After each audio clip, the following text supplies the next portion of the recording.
Bah alors les petits gars, on sait toujours pas régler un petit carbu de 15? Tu veux que je t'explique? Bon, avant que je te sorte mon gros gicleur, tu vas voir.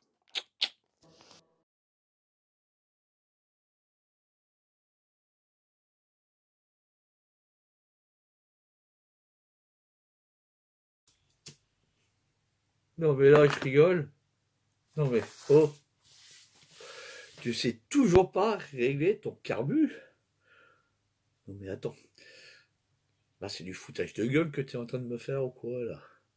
La dernière fois je t'ai expliqué pendant 1 heure. T'as pris 1 heure de mon temps. Je t'ai expliqué comment régler tes clapets en fonction de ton carbu. Et tu sais toujours pas régler ton carbu? Oh là là là là. Putain, je sais pas qu'est-ce qu'on va faire de toi. Tu sais pas régler ça? Attends, c'est le carbu le plus simple du monde.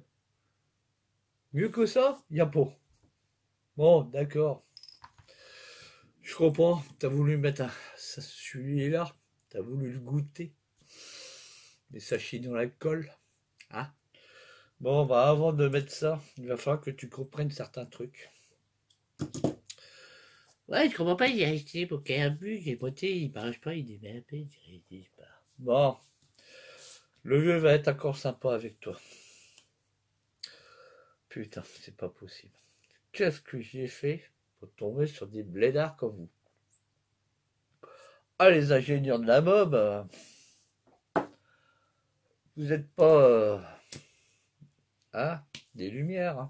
Bon, on va t'expliquer un petit peu comment régler plus ou moins ton espèce de carburateur. Aïe, aïe, aïe, aïe, aïe, aïe, aïe, aïe. Pour que tu puisses au moins qu'il te fasse crier. Pour faire crier ton moteur. Après, tu te démerderas pour le peaufinage de tes réglages. Bon, tu vois, ça c'est un petit carburateur de 15. À l'intérieur, tu as un gicleur. Je vais te montrer. Si tu n'as jamais vu ça de ta vie. Aïe, aïe, aïe, aïe, aïe. Pas possible. Et pourtant, ça fait des siècles et des siècles que je travaille plus avec des Dallarto. Je sais pas pourquoi vous mettez toujours ces carburateurs. Je comprends pas, je comprends pas. Je sais pas, je sais pas. Tandis qu'il y a d'autres marques hein, où les carbus sont 1000 fois plus faciles à régler. Oh, je comprends pas. Bon, allez, un petit cours pour toi. Ça, c'est un carbu de 15. Allez, tu démontes ta cuve. Généralement, quand tu achètes ton carbu de 15, le vrai, de chez Dallarto, pas une copie chinoise, parce que les copies chinoises, c'est de la merde. Et ici, tiens, je l'ai enlevé. Je l'ai enlevé, mon gicleur, ici. Ça, c'est ton gicleur principal, ça, c'est ton flotteur. Je te résume. Ici, tu as un gicleur. Généralement, sur le carbu de 15, quand tu l'achètes chez Delorto, le gicleur, c'est un 68. Mais 68, lui, sur ta petite mobilette normale, avec ton petit cylindre normal, ça va fonctionner. Sous ça, tu n'auras pas de problème. Par contre, c'est ensuite dans tes réglages. Là, il va falloir que tu prévoies des gicleurs. Si tu as un petit quai de 50, ou si tu es d'origine, voilà, sans avoir le gros cylindre 80 cc, 80, stage 6, voilà. C'était un peu plus modeste. Comment calculer la valeur de son gicleur? Ah. Sachant que sur un carbu de 15, il est vendu avec un gicleur 68. Bah, dans ces cas-là, tu as une petite règle, un coefficient de 5 sur les carburateurs d'Alorto, je te le dis. Bah, tu prends ton diamètre de carbu, 15, multiplié par 5. Et ça va te donner 75. 75, c'est la valeur de ton gicleur de base où tu pourras le mettre. Ton moteur va démarrer, t'inquiète pas, il va démarrer. Et à 75, tu vas voir l'état de couleur de ta bougie. Évidemment, tu fais tes tests. Tu roules. Fais pas ça en roue libre, non. Roule.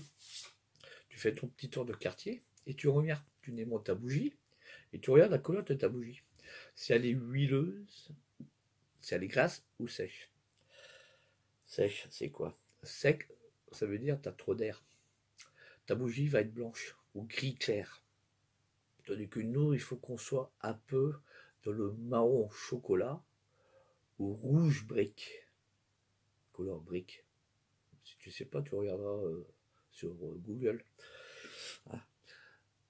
Si tu pars ensuite un peu plus noir, fais gaffe, il y a deux types de noir. Un noir sec, noir avec une sciure et noir huileuse. Et ça, c'est pas bon. Généralement, il faut qu'on soit un peu plus gras. Donc, il faut qu'on soit un peu plus noir. Mais il faut que ça soit un noir sec, pas un noir huileux. Ça veut dire qu'on est trop gros, donc trop riche. Tu vois, l'équilibre des deux. Là, comme je t'ai dit, tu pars sur une base de 75. Si t'as pas, tu mets 74 ou 76. Hein.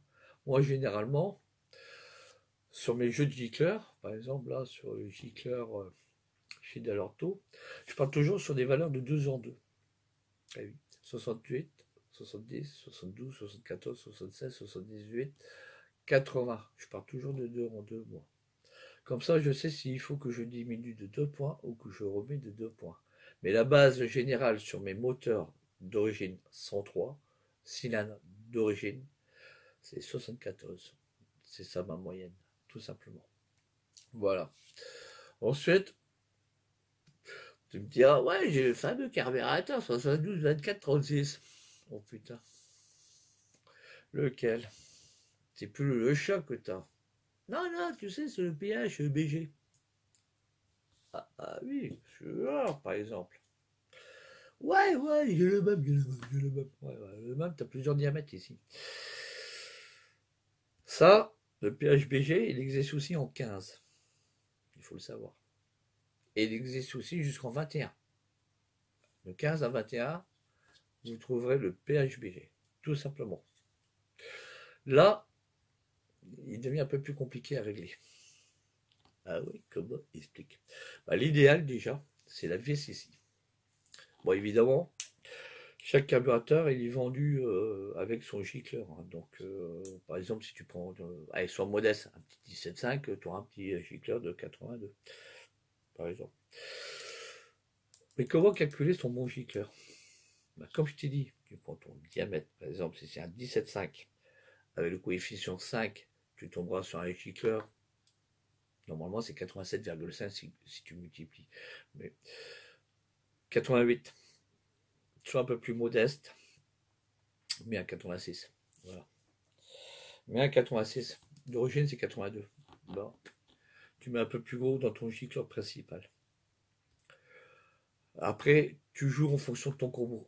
Surtout un truc ici, tu vois ta vis ici. C'est une vis de richesse quantitative. Ça t'apporte à plus en carburant. Tandis que d'autres carburateurs, la vis est derrière. Ça te fait un apport d'air en plus. C'est pas les mêmes réglages. C'est pas les mêmes logiques de réglage. J'enrichis, j'appauvris. Mais en fait compte, les tailles de gicleur ne seront pas les mêmes en correspondance. C'est pour ça que sur les autres carburateurs, par exemple CP Poligny, hein, moi je travaille que sur du CP quasiment, il faut que je réfléchisse à l'inverse d'un Dalorto. Et le Dalorto, il faut que je réfléchisse à l'inverse. Ici, il va falloir que je mette peut-être des gicleurs plus gros, tandis que l'autre côté, non, il va falloir que je mette des gicleurs plus petits, en principal. Le gicleur principal. Tu vois, c'est pas tout à fait les mêmes logiques de compréhension. Et des fois, je me plante. Oui. Et je passe des heures parce que j'ai oublié mon abécédaire. J'ai pu compter sur mes doigts, tu vois. Là, comme je t'ai dit la dernière fois, j'ai combien de doigts? 10? Non, 11. Hein, tu te souviens?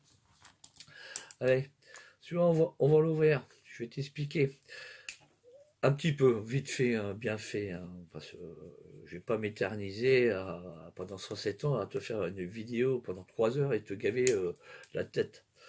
Sinon, tu es sur le barbecue, on te fout tes neurones dessus et on va te les faire griller en 2 secondes chrono, ça c'est sûr avec moi. Bon, mais par contre, ça, c'est, comme je dis toujours, c'est plus utile pour les novices que pour vous, les pros de la méca, qui pratiquent ça depuis des années. Au lieu de me lancer des commentaires bâtardés de merde, bah, expliquez plutôt aux jeunes comment faire, au lieu de critiquer à chaque fois. Hein? Ouais, c'est plus pour la partage de connaissances qu'autre chose. Hein, depuis maintenant quasiment 2 ans, vous me suivez, hein, la plupart. Hein. Vous savez que le vieux, c'est plutôt le professeur. Hein. Maître Yoda, on m'a surnommé. Merci. Allez, le truc plus, le truc pute, tu vois, que je vais t'expliquer en 1 seconde chrono. Allez, tu démontes ta cuve. Là, tu vois au milieu,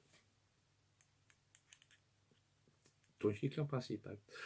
T'inquiète pas, c'est les mêmes gicleurs que pour les chats. Les chats, c'est les mêmes gicleurs. C'est du 5 mm de pas. Ok. Là, tu vois, ici, celui-ci est un peu plus spécial. Il y a une petite cage anti-émulsion. Ah ouais. Parce que ton moteur, il vibre. Et surtout les carburateurs souples, tu vois, c'est un rigide. Sur le rigide, tu as moins de problèmes d'émulsion. Parce que ça, cette petite cage anti-émulsion, elle casse les bulles d'air à l'intérieur de ta cuve. Eh oui. Je ne vais pas te faire une séance approfondie sur le principe de fonctionnement d'un carburateur. Là, c'est pour les mecs qui sont en école d'ingénieur C, tu sais. C'est grosse tête, toi, t'es évidemment qu'en 3e année. Tu passes ton examen pour le 3e année. Parce qu'en septembre, ça va être la rentrée scolaire, tu vas voir. Ça va être marrant. Si on est toujours là pour la 3e année. Hein. Ok. Là, comme je t'ai dit, pour ce type de carburateur, là, c'est un 21. 21, coefficient 5. 105 en gicleur principal. Là, tu peux partir déjà sur un 105. C'est déjà une base. Généralement, ils sont vendus à 115. Mais là, mes plus petits, fais déjà ton test et tu verras que ça va donner. Surtout la coloration de ta bougie. Mais il n'y a pas que ça. Il faut que ton moteur respire. Donc, n'oublie pas ta vis de richesse. Et après, peut-être changer tes gicleurs de ralenti. Et starter. Mais ça, c'est un peu plus complexe. Généralement, là, ça commence à être très chiant quand tu attaques à ces niveaux-là. Parce que tu peux dérégler un paramètre, mais tu vas défavoriser un autre paramètre. Et des fois, il suffit tout simplement de régler la hauteur de ton aiguille. Tu sais, de ton aiguille. C'est pas ton diamètre des fois, hein, non, non. Des fois, il suffit tout simplement de descendre un cran ou monter un cran pour que ton carbu fonctionne correctement. Tandis que tu as passé des heures et des heures à te faire chier et débourser une vraie fortune à changer tous tes gicleurs pour rien. Ça, je peux te le dire. C'est pour ça que les Dell Arto, c'est vrai, c'est la Rolls-Royce des carburateurs, est très très chiant à les régler. Ça, je peux te le dire. J'ai passé des nuits blanches dessus, hein, mais des fois, ça m'énervait. Hein. Bon, je résume. Ton gicleur, je viens de te dire coefficient 5, tu multiplies. Et il faut aussi savoir aussi que ton flotteur, ici, tu vois. Quand tu le règles, généralement, quand ils sont neufs, il y a toujours un petit défaut. Bon, tu peux tomber 1 sur 2 qui est correctement réglé. Par contre, chez les Chinois, laisse tomber. Bon, si tu veux t'amuser, tu t'amuses sur du carbu chinois. Déjà, tes gicleurs sont pas marqués, comment on dit, tous tes gicleurs, t'as pas de numéro dessus, hein, tu te démerdes. Et des fois, quand tu veux adapter les gicleurs originaux de chez Delorto dessus, ça merde, ça passe pas. Sinon, tu reprends les Chinois, on te vend pas cher la petite boîte du gicleur Made in China. Ouais. Quand tu veux les monter, tu foires tes pas de vis. Ah, c'est bien sur un Delorto. Tu vis.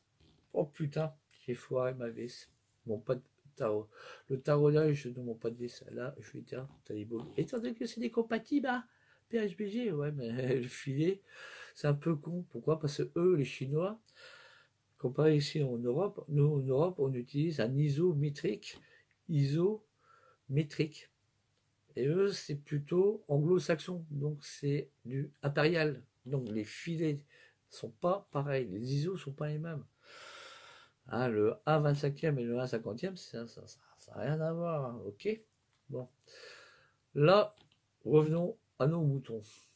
Déjà, tu contrôles que ton flotteur soit bien horizontal. Et il faut savoir que tu mets ton carbu comme ça, et de là à là, de l'embase à l'extrémité, tu dois avoir une ouverture en moyenne de 15 à 16 mm de battement. Voilà. C'est pour bien régler ton flotteur à l'intérieur de ta cuve pour que ça donne le bon niveau d'essence dans ta cuve. Après, tu as les poids. Tu as les poids de flotteur. Plus ton flotteur est lourd, plus tu vas couper ton carburant en plus vite. Si c'est plus léger, il va monter plus haut, donc il va donner plus de carburant à l'intérieur en réserve dans ta cuve. Et ça aussi, ça varie. Un flotteur mal réglé peut engendrer des merdes. Et des réglages du gicleur complètement différents. Uniquement dû à une hauteur mal réglée.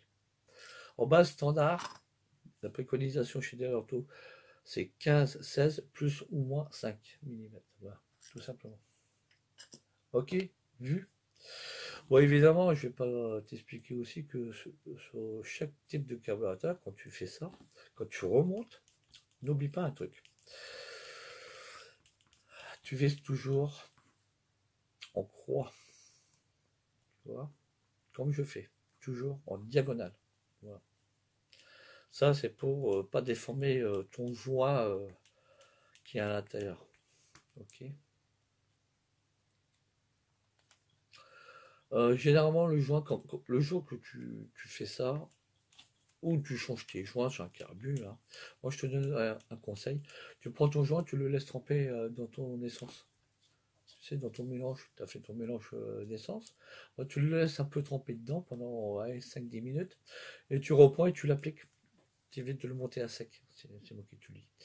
Parce que c'est quand même du joint type papier huilé. Ah. Bon, par contre, quand tu mets ton carbu, l'idéal, c'est d'avoir un carbu droit quand tu le montes. Oui.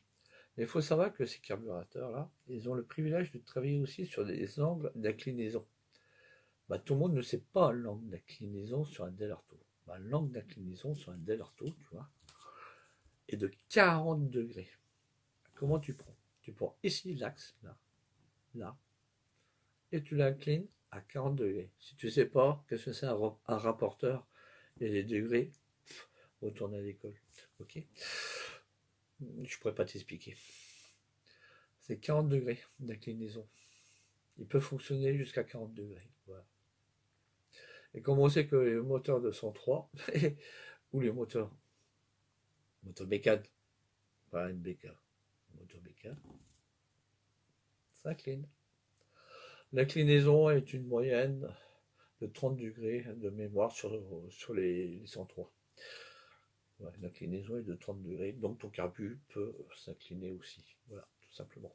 Lui, il peut être en inclinaison, en ordre de fonctionnement, jusqu'à 40 degrés. Voilà, tout simplement. Ça, c'est la petite astuce. Bon, là, surtout, un truc à ne jamais boucher, c'est ici, hein, les ouïes ici, c'est pour la dépressurisation atmosphérique. Hein, comme ça? Oui, parce que c'est de l'air. C'est pour régler la pression d'air dans la cuve aussi, parce qu'il y a une certaine pression. Vous savez qu'à la montagne, on n'a pas les mêmes pressions en dessous du niveau de la mer. Ça aussi, ça joue énormément sur les gicles.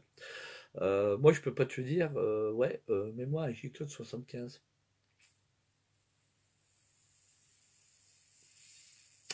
En haute montagne, ça va pas le faire. Et en dessous du niveau de la mer, ça va pas le faire. Il y a aussi ce problème-là. C'est ça. C'est sûr que dans le nord, dans le Pas-de-Calais, on va utiliser un certain type de réglage, et c'est sûr qu'à Marseille, on va utiliser encore un autre type de réglage. Ceux qui sont vers l'est, vous savez, Strasbourg, Metz, Nancy, en hiver, ils n'auront pas les mêmes réglages que ceux qui sont en Bretagne, sur la pointe Finistère. Voilà, ça ne sera pas tout à fait les mêmes réglages carburateurs. C'est ça. Et pourtant, on sera tel jour, telle heure, telle date, hein, et telle année. Hein. Oui, mais les climats, c'est pas pareil. Voilà. Ils sont très sujets à l'hydrométrie aussi. Voilà. C'est ça. Et c'est pour ça que quand les mecs qui tournent en compète, ils disent dimanche il fait beau ou il fait quoi? On ne sait pas. Et c'est pour ça qu'on consulte beaucoup la météo pour savoir, pour essayer de régler ces merdes. Voilà. Bon, tandis qu'il y a d'autres carburateurs, c'est plus facile, quoi. Bon, là, c'est vraiment, des fois, en compète, c'est chercher vraiment le pile poil au top des tops. Mais ça sert à rien. On peut tomber sur du combo standard où ton engin marchera tout le temps. Il n'y aura pas de problème, hein. Il ne faut pas se dire ouais, ouais, j'étais dans le nord, il y avait ce réglage, j'arrive dans le sud, ça merde. Oui, ça va un peu brouter, mais ça va quand même fonctionner, hein. Donc, tu as, un petit réglage. Et des fois, ça suffit. Tu vois, la petite vis qui dit là, les doseurs, bah, tu règles un petit peu, quoi. Hein, tout simplement. Tu lui donnes un peu plus ou tu lui donnes un peu moins. Hein, et après, évidemment, pour faire simple, ton, ton gicleur varie en fonction pour ton carburateur et en fonction aussi de ta cylindrée que tu as et qu'est-ce que tu utilises comme cylindre. Ça, à 21 comme ça, tu ne mettras pas sur du T3 d'origine 49.9 Peugeot. Non, ça va pas marcher. Non. Là, tu es un peu trop ambitieux. Prévois aussi ton cylindre en fonction. Tu peux monter, quand je vois certains qui montent du carbure de 28 sur du 50 cc, là je commence à me poser des questions. Waouh, tu dois avoir des sacrés diagrammes sur ton moteur. Hein. T'es sûr que tu es en 50 cc toi? Hein, bon. Là j'ai des doutes. Hein. Bon. Des fois, il vaut mieux avoir des petits carburateurs très bien réglés et vous aurez une meilleure performance que des gros carbus qui engorgeront vos moteurs. Il faut savoir que ça, c'est le poumon de votre moteur. Sure. N'oubliez pas, c'est le poumon de votre moteur. Là-dessus, il n'y a pas grand-chose en réglage. Hein. C'est le carburateur le plus simple du monde. Tandis que là, vous commencez à vous prendre un peu le chou. Bon, c'est sûr que là, on a plus de performance que là, oui. Mais plus de performance égale aussi à plus d'emmerde au réglage. Et là, ça demande un niveau d'ingénieur. C'est plus. Bon, sur ce, j'étais bref. Je vous ai donné l'astuce du coefficient multiplicateur pour vos gicleurs. Regardez bien, ça c'est une base. Vous partez sur cette base-là. Hein. Comme je vous ai dit, pour un carbure 15 multiplié par 5, 75, c'est la valeur plus ou moins standard de votre gicleur. Et n'oubliez pas, vous pouvez augmenter et diminuer de 2 points en fonction de ce que ça vous a donné en bougie.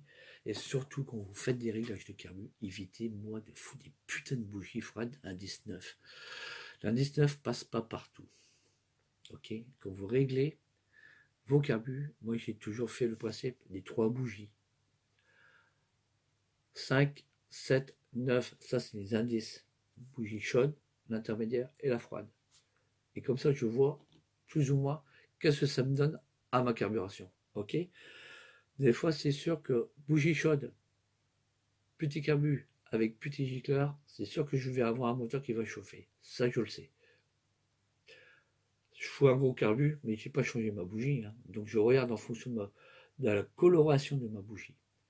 Ok? La certaine qui veut partir tout de suite sur l'indice 9, bah là, bon courage. Descendez vos indices bougies, faites vos réglages et après vous pourrez peut-être éventuellement changer vos bougies et passer sur la bougie froide. Bah, c'est sûr, au pied de bougie, si tu as 300 degrés, là, faut s'inquiéter. Là, il y a aussi d'autres trucs à savoir. Bon, sur ce, j'espère que c'était un petit peu utile hein, et que je vous ai pas trop emmerdé cette fois-ci. Et cette fois-ci, je vais pas vous tenir le chou pendant 1 heure. Hein, parce que l'autre vidéo, je vous ai foutu plein la gueule avec des maths. Hein. Allez, ciao à plus mes petits lapins. Bisous. Alors, t'as toujours pas trouvé la solution pour régler ton gicleur? Allez, carbure 15, carbure 16, carbure 17, carbure 18, carbure 19, carbure 24, 22, 32, 74. Allez hop, je te le remonte.